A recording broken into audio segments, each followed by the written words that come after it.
don't become good by trying to be good, but by finding the goodness that is already within you and allowing that goodness to emerge. But it can only emerge if something fundamental changes in your state of consciousness. So what that means, if nothing changes in your state of consciousness, the ego has many ideas. It says, I want to be a spiritual person. I want to be recognized as a spiritual person. I want to be more spiritual than all these people. And I'm definitely more spiritual than you. So the ego has all kinds of ideas of what it wants to be. It might even say, yes, I want to be good, because it wants to have a better image of itself. But on that level, but the essential dysfunction of the ego is still operating. So this is why we have the phrase, the road to hell is paved with good intentions. Because no matter how good your intentions are, when you're still trapped in the ego, it will always take you into conflict eventually. So you have to go deeper beyond the realm of opposites where there's good and bad, and reach a place within yourself that is unconditioned, that is what I sometimes call the formless, expressed beautifully in the Old Testament in the little saying, be still and know that I am God. And that's in the Old Testament. It contains the entire wisdom of religion in those few words. Be still, meaning go to that place where the mind is no longer operating, where you are just conscious without thinking. And that is the level where the eternal resides. When you went first to school, you went to kindergarten. And in kindergarten, the idea was to push along so that you could get into first grade, and then push along so that you could get into second grade, third grade, so on, going up and up. And then you went to high school, and this was a great transition in life.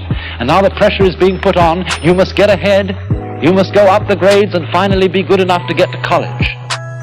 And then when you get to college, you're still going step by step, up to the great moment in which you're ready to go out into the world. And then when you get out into this famous world, comes the struggle for success in profession or business. And again, there seems to be a ladder before you, something for which you're reaching all the time. And then, suddenly, when you're about 40 or 45 years old in the middle of life, you wake up one day and say, huh? I've arrived. And by Jove, I feel pretty much the same as I've always felt. In fact, I'm not so sure that I don't feel a little bit cheated. Because you see, you were fooled.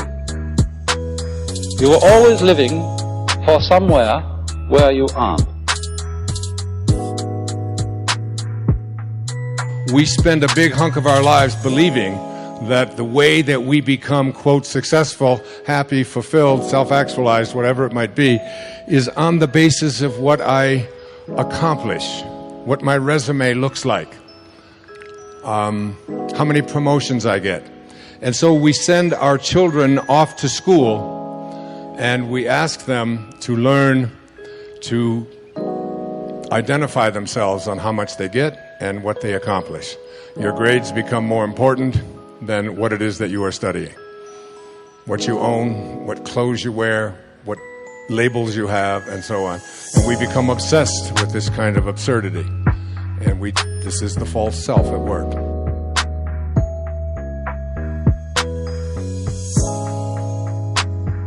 You know, look back 10 years ago, 5 years ago, 15 years ago, and think of a decision you made. That if you would have made a different decision, you'd have a totally different life today. Better or worse, I don't know, but totally different. The most important decision you can make above any on the face of the earth is deciding that no matter what happens in your life, no matter what happens, you're going to live in a beautiful state. So if life is not happening the way you think it should happen,